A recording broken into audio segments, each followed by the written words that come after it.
Problemi është se dezinformimi në fakt nuk është çështje neglizhencës gazetarëve ose të kujdo që e shpërndan. Aty ekziston qëllim. Kur ka dezinformim, nuk është çështja që mungojnë faktet.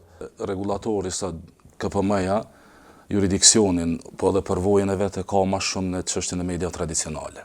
Kjo për shkak të një ligji që e kemi që nga viti 2012 dhe i cili nuk ka arritur ende të trajtojë ose të adresojë mediat online në përgjithësi.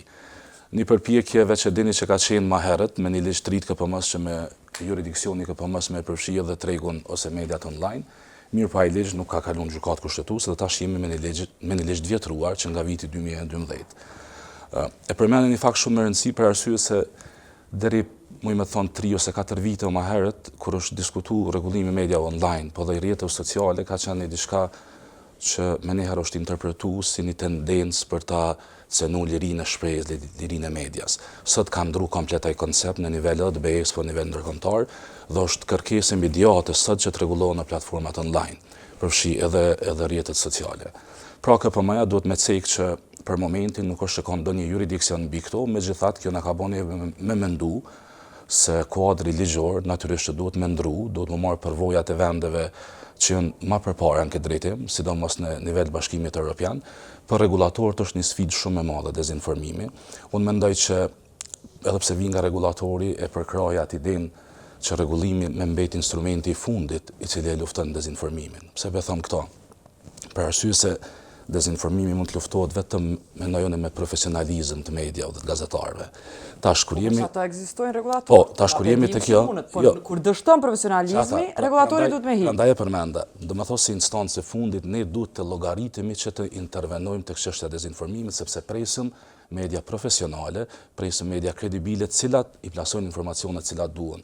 Problemi është se KPM-ja për momentin e ka një kod etik nga viti 2016 i cili kërkon që informacionet të jenë sakta, të jenë të vërtetuara, të bazuara në fakte. E çka problemi aty? Mirë po, problemi është se dezinformimi në fakt nuk është çështje neglizhencës gazetarëve ose të kujdo që e shpërndan. Aty ekziston qëllim. Ekziston qëllim i cili do me shkaktu një dëm me një aspekt në shtet dhe në shoqëni. Pra, ai ka thuar që është i paguar me dezinformuar. Tash unë nuk po nshonën ato për arsye se ne si regulator rezervohemi nga kuptimi subjektiv ose interpretimi subjektiv i çështjeve, sepse na vjen argumente. Shpjegoj çka qëllimi. Qëllimi, pra po e them, kur ka dezinformim, nuk është çështja që mungojnë faktet.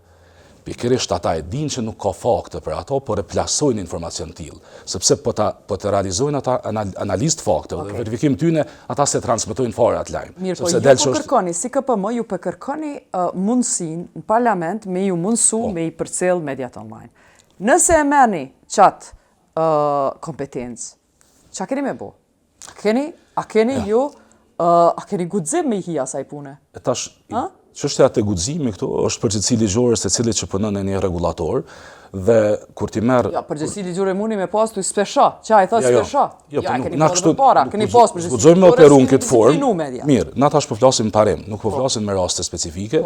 Çka kërkohet për një regulatori, që e kërkon edhe kushtetuta dhe ligji të jetë i pavarur në punën e tij, që mendoj që KPM-ja në shumicën absolute të rasteve mendoj që e ka treguar pavarësinë e vet që e ka pas,